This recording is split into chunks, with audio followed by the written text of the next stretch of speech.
सभी श्रोताओं का हार्दिक स्वागत अभिनंदन। आल्हा उदल की कहानी में पिछले वीडियोज़ में आपने सुना कि कुमायूं की लड़ाई कैसे हुई, सुलेखा और कलावती का विवाह कैसे हुआ।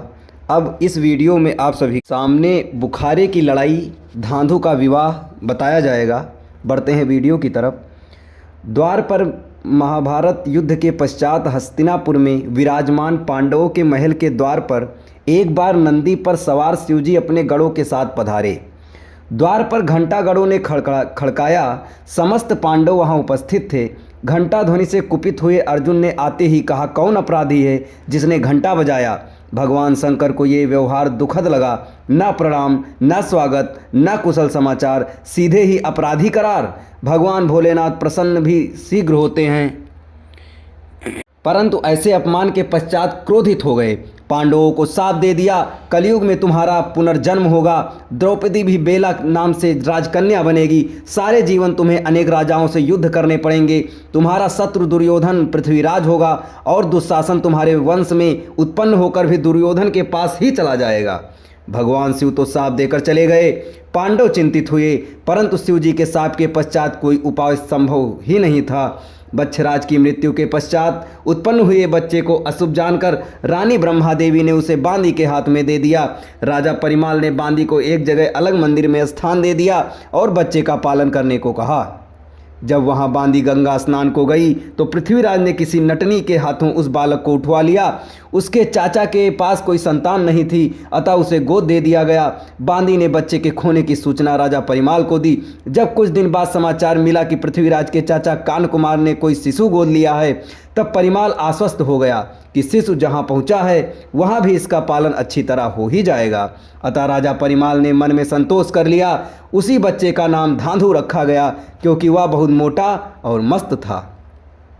बलख और बुखारा दो नगर हैं। बलख नगर के राजा हैं अभिनंदन, जो भवानी अम्बा के भक्त हैं। उसकी बेटी चंद्रलेखा है। बुखारे के भूपति हैं रणधीर सिंह।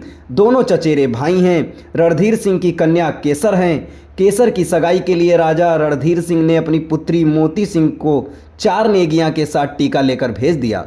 मोती टीका सगाई का प्रस्ताव लेकर बहुत से राजाओं के पास गया, परंतु किसी ने स्वीकार नहीं किया। यहाँ तक कि वह कन्नौज गया, परंतु जयचंद ने लखानी की सगाई स्वीकार नहीं की। नैनागढ़ में राजा नैपाली सिंह के दरबार में भी मोती सिंह टीका लेकर गए, उन्होंने भी स्वीकार नहीं किया। उरई नरेश माहिल के पास लड़का पूछने के इरादे से जाने लगे तो पृथ्वीराज पुत्र ताहर मिल गया।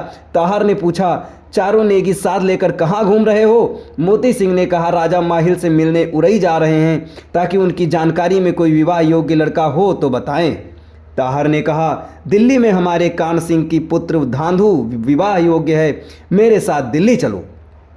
मोती बोला, वह बनाफर गोत्र का है, मुझे बनाफरों में जाने के लिए मना किया गया है, तभी महोबे भी नहीं जा रहा हूँ। ताहर ने समझाया, लड़का सुंदर है, स्वस्थ है, वीर भी है, उसका टीका चढ़ा दो। खाली वापस जाने से तो यही अच्छा है। ताहर के साथ मोती दिल्ली चला गया। पृथ्वीराज ने टीका का पत्र पढ़ा और वापस कर दिया। हमें धांधु का विवाह नहीं करना, बुखारे जाकर अपनी फौज कौन कटवाएगा। ताहर ने कहा, यदि धांधु का विवाह करवा देंगे तो वह दिल्ली से महोबे कभी नहीं जाएगा। पृथ्वीराज की समझ में भी बात आ गई और टीका स्वीकार कर लिया गया। मोती सिंह ने बुखारे जाकर राजा रणधीर सिंह को टीका चढ़ाने की सूचना दी। धांधु को टीका चढ़ाने की बात से वह नाराज था। सोचा, द्वारे पर जाएंगे तथा तब देखा जाएगा। इधर दिल्ली में धांधु के ब्याह की तैयारी शुरू हो गई। तेल बान की सब क्रियाएं शुरू हो गईं। चौड़ा राय पंडित ने अगहन में बारात ले जाने की तैयारी करवाई। ठीक मुहूर्त में दिल्ली से बारात चली। हाथी घोड़ों पर सवार बाराती बुखारे के लिए चल पड़े। बारात की सूचना देने को छेदा नाम के बारी को एपनवारी चिट्ठी लेकर भेजा गया। छेदा बारी के द्वार पर पहुंचने पर राजा ने मोती सिंह का द्वार पर भेजा, परंतु छेदा बारी स्वयं दरबार में जा पहुंचा। नेक पूछने पर तलवार से मुकाबला करने को ही नेक बताया। राजा की आज्ञा पाकर ज्यों ही क्षत्रिय वीर आगे बढ़े, छेदा ने तलवार खींच ली और वेग से तलवार चलाने लगा।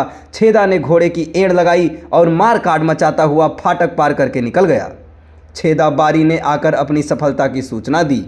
अब इसके आगे की कहानी कि ये विवाह कैसे संपन्न हुआ, कितनी लड़ाइयाँ कैसे हुईं, आपको अगले वीडियो में बताया जाएगा। तब तक हमारे साथ बने रहें। धन्यवाद।